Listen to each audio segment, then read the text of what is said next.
बंदौ गुरुपद कंज कृपा सिंधु नररूप हरि महामोहतम पुंज जासे चल गए कर। भक्तगणों को तथा धर्म अनुरागियों को मेरा हार्दिक नमन।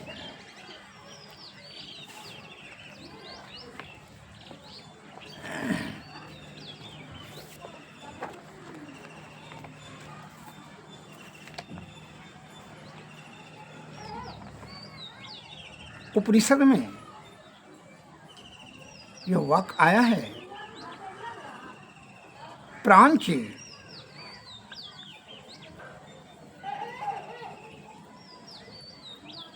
खाने वित्य वितृष्ण मत स्वयं भूत तस्मात् आत्म रंग प्रांग पश्यति ना अंतर आत्म मनः कश्चितो धीर प्रत्यय गात्म ना मैच्छ ता आवृत चक्षु अमृतत्व इच्छन। अर्थात इसका अर्थ यह होता है, स्वयंभू परमात्मा ने इंद्रियों को बहिर्मुखी बनाया है।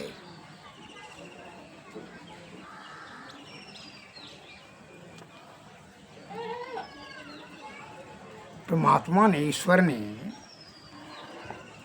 इंद्रियों को क्या बनाया है? बहिर्मुखी बनाया है। इसलिए वह बाहर ही देखता है, अंतर आत्मा को नहीं। तब कोई धीरे अमृत तत्व की इच्छा करते हुए आवृत चक्षु होकर, अर्थात ढके हुए नेत्र, बंद नेत्र वाला होकर, आंख बंद करके या अर्ध नेत्र खुला है, ऐसे होकर के दृष्टि शक्ति का अंतर्मुख है,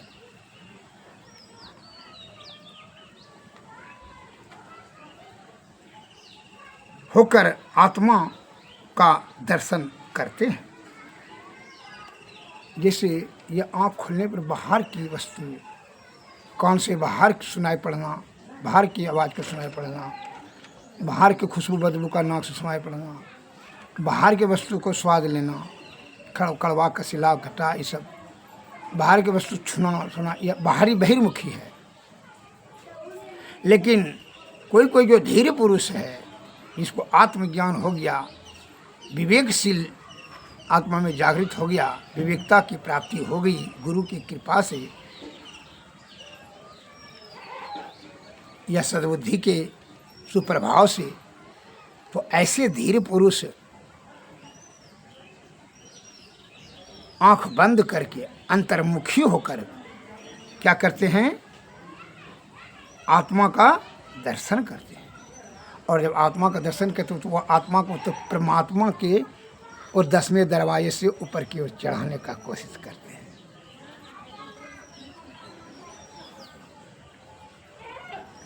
इसके लिए मैं आपके समक्ष एक साधारण भाषा में उदाहरण में देता हूँ।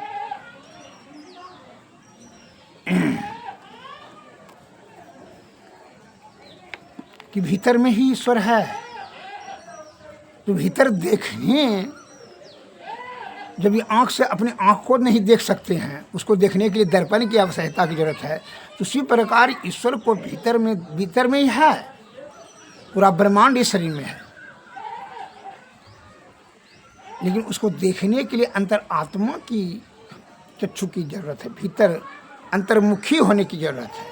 तो वो धीर पुरुष वह युक्ति जानेंगे तभी ना अंतर्मुखी होंगे। वो बाहर बाहर देख रहे हैं। जैसे एक भिखारी ने, वो अत्यंत दरिद्र था, वह भीख मांग मांग कर करके अपना जीवन यापन करता था और एक जगह आकर के रहता था, डम खोला लटका करके उसी में रहता था। वहीं पर मैंने 40-50 बरस से उसी जगह रहता था। दिन भर जो भिक्षा मांग करके रहता था उसी जगह खा लेता था, जो भिक्षा में टन में मिलता वही खा लेता, उसी जगह रहता। साफ सफाई तो करता नहीं था। उसका वही सब दिन का तो वही दिनचर्या था। वह एवं प्रकार से बहुत दुर्बल, अत्यंत दुर्बल और कष्टमय जीवन बिताते बिताते जो है एक दिन क्या हुआ, वह मर गया। म्यूनसिपैलिटी वाला, नगर पालिका वाला आया और उसके 2-3 दिन लाश को देख करके जो है इसको जो है ना हटाओ, अभी जो है बदबू फैल रहा है, फैल जाएगा उसे। तो जो है उसको म्यूनसिपैलिटी पर जो है लाद कर करके बाहर लाश को फेंक दिया।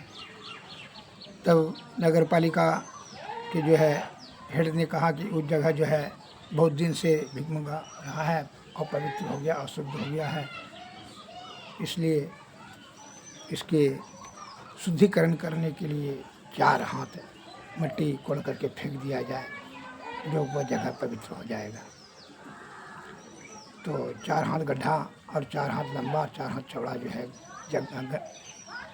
जगह जो है मजदूर से खुदवाने लगा कि मिट्टी को बाहर फेंकवाने लगा। फेंकने पर जो है 4 हाथ, जैसे तीसरा हाथ खुदा, चौथा हाथ में देखा कि असरफी का घड़ा मिला। असरफी का घड़ा लेबर ने दिया, देखिए सर जो है असरफी का घड़ा मिला है, इसमें सोना चांदी घड़ा में भरा पड़ा है, हीरा मोती भी है। तो वही असरफी को देख करके कहा कि यह 50 वर्षों से यह भिखारी इसी जगह पर था और बाहर से भीख मांग करके जीवन यापन, कितना कष्ट से, कितना दुख से जीवन बिताया और यही जगह को खोद कर करके यह असरफी प्राप्त करता तो कितना धनवान, कितना सुखीवान, कितना आनंदमय जीवन व्यतीत करता। लेकिन वह ज्ञान के अभाव में जिंदगी भर दुख में रहा। उसी प्रकार कामनी और कंचन, सुरा और सुंदरी में भीतर में ही ब्रह्म है। इस शब्द जीवात्मा को 10वें दरवाजे से सुषुम्ना नाड़ी होकर करके ब्रह्म पर पहुंचा करके आप मोक्ष प्राप्त कर सकते हैं, सभी साधन है। लेकिन ज्ञान के अभाव में बहिर्मुख होने के बाहर ही आप खोज रहे हैं सुख। कहाँ? रूप, रस, गंध, शब्द, स्पर्श न कामनी और कंचन, सुरा और सुंदरी में जो है आनंद खोजते हैं। बेटा बेटी, धन जन, जगह जमीन, घर मकान दुकान, शराब, नशा, सुंदर स्त्री, इस सब में सुख खोज रहे हैं और भीतर में ही ये सभी सुख से ये चेतन जीव कभी शांति और आनंद प्राप्त होकर के यह अस्थिरता को प्राप्त नहीं कर सकता, सुखी नहीं हो सकता। जैसे एक मान लीजिए जो भोजन आप करते हैं तो क्या आप कल नहीं खाते हैं, फिर परसों चाहिए, फिर रोज़ चाहिए, फिर सुबह चाहिए, फिर शाम को चाहिए, मैंने भोजन तो बराबर चाहिए। संतुष्ट हो गया कि ना अब नहीं खाना है, अब सुंदर स्त्री मिल गया तो आपको क्या मन आपका काम से आप निवृत्ति हो जाते हैं। भोग विलास में रत रहते हैं तो है अनंत तक जो है वह आपका तृष्णा सदैव जो है बढ़ते ही चला जाता है। काम है समुद्र महाविवेश, काम सागर की भांति अतृप्त है, इसका जो पूर्ति करते जाएंगे तो इसमें कोलाहल होते चला जाए। आप बूढ़ा हो गया लेकिन काम की तृप्ति हो गई, आपकी वासना तृप्त हो गया, शांत हो गया, नहीं आप उसमें आप क्या खोजें। जब खोजना है सुख, अरे ये क्षणभंगु जो दुखदायनी हो जाता है बाहिर सुख। अब मधुर सुनते हैं, हाँ बड़ा सुनने में आपका मीठा मन, फिर जो है और सुनिए और फिर सुनिए और फिर अनंतः जो है इससे क्या होता है, उसी बीच में कोई कटुता आता है तो आपको फिर मन खिन्न होगा। एवं प्रकार से आप दुख जब तक कि यही दुख का कारण बन जाता है, क्षणभंगुर सुख ही दुख का कारण हो जाता है। जब परमानंद प्राप्त करने के लिए अंतर्मुखी होकर करके जीव आत्मा को न सुख चाहिए जी, कि आँख को, नाक को, कान को, मुंह को चाहिए। जीवात्मा निकल जाता है तो फिर कैसे बाहर फेंक करके फेंक दिया जाता है, इसको घटाओ, लाश हो गया। बड़ा अशुद्ध और अपवित्र चीज हो गया। इसलिए जीते जी ये अधम शरीर को उच्च बनाने के लिए हमारे महापुरुष संत महात्मा लोग कहते हैं। इसलिए कहा है चित जल पावक गगन समीर पंचरचित अधम शरीर। अधम कहा यह 5 तत्व से मल मूत्र का पसीना ढोने वाला शरीर जो बनाई गई है प्रकृति को, इसको अधम इसलिए कहा कि जब तक कि यह जीव आत्मा यह शरीर में रहेगा, मल मूत्र ढोने वाला शरीर में, का पसीना ढोने वाला शरीर में, इसको अधमे कहा जाएगा। नीचे नीचे विचार आएगा, का मन के अधीन है, नीचे नीचे विचार आएगा आपको, और नीचे नीचे कार्य करें, कुकर्म करने के लिए है, उसी में आनंद खोजने के चक्कर में रहेंगे। इसलिए मन और अहंकार पर नियंत्रण करके अंतर्मुखी होकर करके जीव आत्मा को 10वें दरवाजे से सदगुरु की कृपा से वो जुक्ति जाने और जुक्ति सुषमना नाड़ी से जो है भक्ति करें, भक्ति से तब मुक्ति मिलेगा। अर्थात जीव आत्मा को परमात्मा की प्राप्ति होने पर यह 4 हाथ जमीन क्या हुआ, 4 हाथ खोलने में, 4 हाथ का मतलब क्या, अंधकार, प्रकाश, शब्द और निशब्द। वह 4 हाथ तुम जो ऊपर करो बनो बढ़ो ना,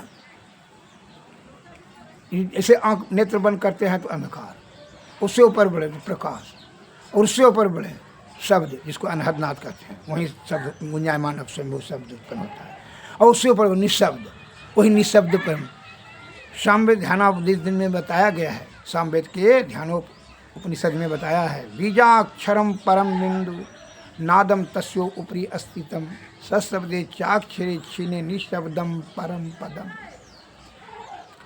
अर्थात बीजाक्षर ही परम बिंदु है, उसी को अस्थिर करें परम बिंदु पर। तस्यो नादम तस्यो उपरि अस्तितम, उसके ऊपर में नाद है, ज्योति, ज्योति के बाद नाद है। और नाद में क्या आता है, जब ये शब्द, जब आपका शब्द जब लय हो जाता है वो स्वयं शब्द उत्पन्न होने लगता है, वो ईश्वर के क्षेत्र में चले गए, वही शब्द मंडल कहता है। वही सब में सार शब्द, तो निशब्द, निशब्द ऊपर निशब्द परम पदम, उसके ऊपर में निशब्द जब हो जाएगा, सबसे नाद से जब निशब्द हो जाएगा, निरंतर ध्यान करने से जब वह ऊपर की ओर निशब्द हो जाएगा, वही शांत हो जाएगा, शब्द निशब्द हो जाएगा, तो परम पद वही मुक्ति का धाम है। अर्थात जीवात्मा का मोक्ष, फिर जीने मरने का झंझट ही समाप्त हो जाएगा। इसलिए जिस प्रकार वह भिखारी 4 हाथ नीचे खदा खान करके वह मालो माल अमीर बन सकता था, लेकिन वह ज्ञान का अभाव जानता नहीं था। उसी प्रकार साधारण मस्तिष्क वाले यह जानता नहीं है कि यह क्षणभंगुर शुभ विषय से आसक्त दिमाग से लगा करके जो कामनी कंचन सुना सुंदरी में सुख खोजते हैं, अरे वो तो दुख का कारण है। अंतर्मुखी होकर करके ये भीतर से भीतर वाला सुख करो। ये जीवात्मा को परमात्मा में 4 हाथ, अंधकार, प्रकाश, शब्द और निशब्द में तू चले जा, बस फिर है ब्रह्म की प्राप्ति। फिर जीने मरने का झंझट ही समाप्त हो जाएगा। फिर इस सुख दुख का जीवन मरण दुस्सह दुख, जीने मरने में दुस्सह दुख, नाना प्रकार का दुख होता है। भीतर में ही जो है लाल है, खोजते हो बाहर। इसलिए कबीरदास जी ने, संत महान संत कबीरदास जी के वाणी में आया है, लाल लाल जो सब कोई कहे, सबकी गठरी लाल, सबका गठरी लाल है, सबके भीतर में लाल है। गांठी खोली के परखे नाही, ना से भयो कंगाल। गठरी खोल करके देखो रे मूर्ख, ये तो तू कंगाल के भांति भटक रहा है, सुराल सुंदरी में सुख खोजता है। लाली मेरी लाल की जिन देखी नित लाल, लाली देखन मैं चली मैं भी हो गई लाल। कबीर दास जी के बारे में आया है कि लाल भीतर में ही लाल है। इसलिए संत महात्मा लोग कहते हैं कि बड़े भाग्य मानुष तन पावा, असुर दुर्लभ सद ग्रंथ ही गावा, यतन साधन मोक्ष के द्वारा, यही पायन पर लोक सुधारा। यह मोक्ष का धाम है, सबके अंदर में ही परमात्मा है। क्या है? जब ये खाली चारों मंडल को पार करो, अंधकार प्रकाश शब्द निशब्द में चले जाओ, तब वहीं तुझे मिलेगा। इसकी युक्ति जानने के लिए ईश्वर के शरण में यहाँ अति अनिवार्य है।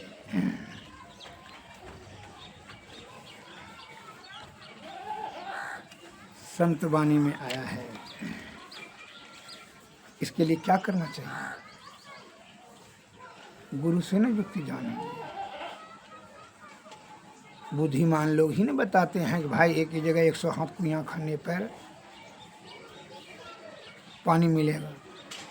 अब तुम खानोगे, अमल करोगे तो नहीं पानी मिलेगा।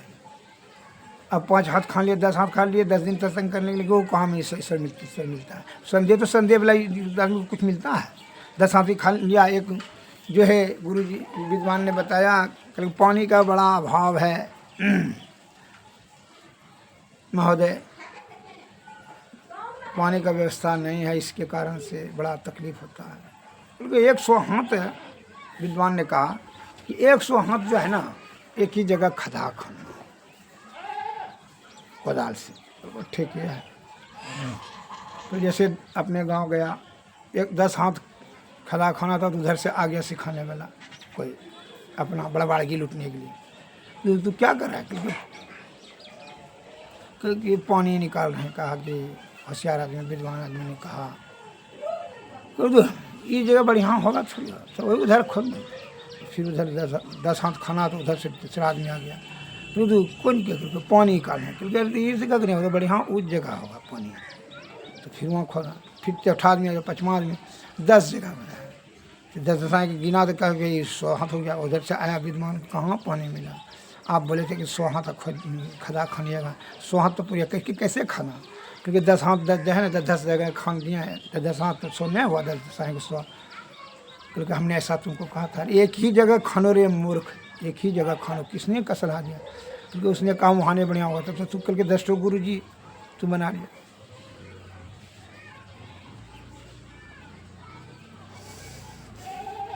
दसों ने जो कहा वही क्या।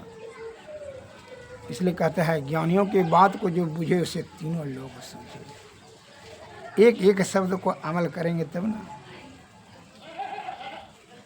सुख भीतर में ही है, बाहर खोजने की जरूरत नहीं है। अंधकार प्रकाश शब्द और निशब्द में ऊपर की, निशब्द में गए तो वही मोक्ष है।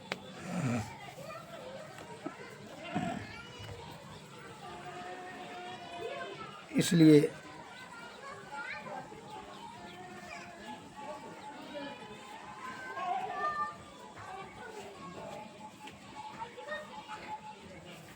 केवल जरूरी क्या है?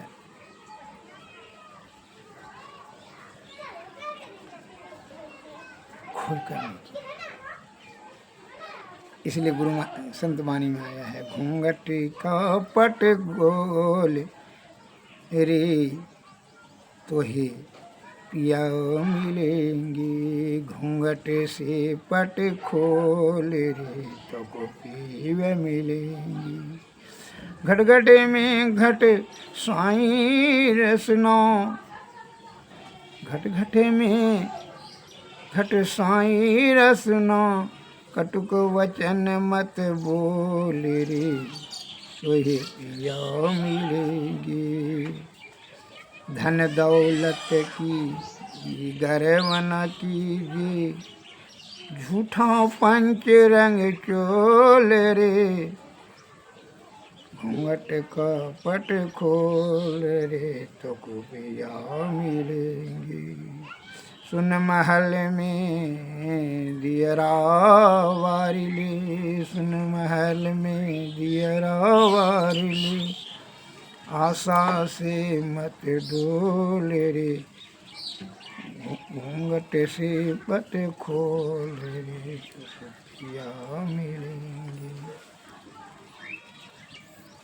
जोग जुगत से रंग महल से पिए पाए अनमोल रे पिया मिलेंगे।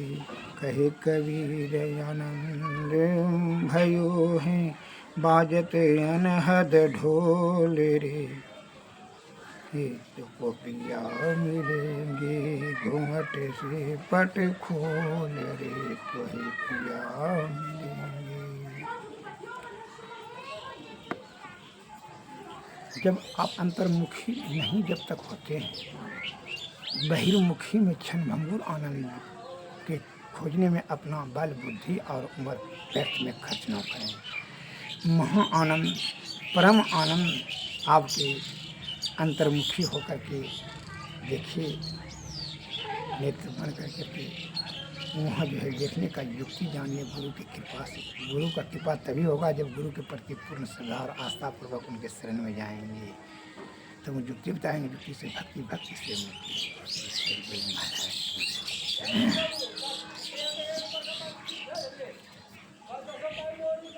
और तीर्थन मंदिर में कीजिए, दृष्टि जुगल कर सनमुख दीजिए। चमके बिंदु सूक्ष्मयति उज्ज्वल, ब्रह्म ज्योति अनुपम लख लीजिए। जगमग जगमग रूप ब्रह्मांड, निरखी निरखी ज्योति तज दीजिए। शब्द सूरत या व्यास सरलतर, कर करी सार शब्द वही दीजिए। ऐसी जुगति कया गढ़ त्यागी, भव भ्रम भेद सकल मल कीजिए। भव खंडन आरती निर्मल, करमेहि अमृत रस पीजिए। आरती तन मंदिर में कीजिए, दृष्टि जुगल कर सनमुख दीजिए। श्री श्री गुरु महाराज की सद्गुरु जय जय भारत। नमस्कार।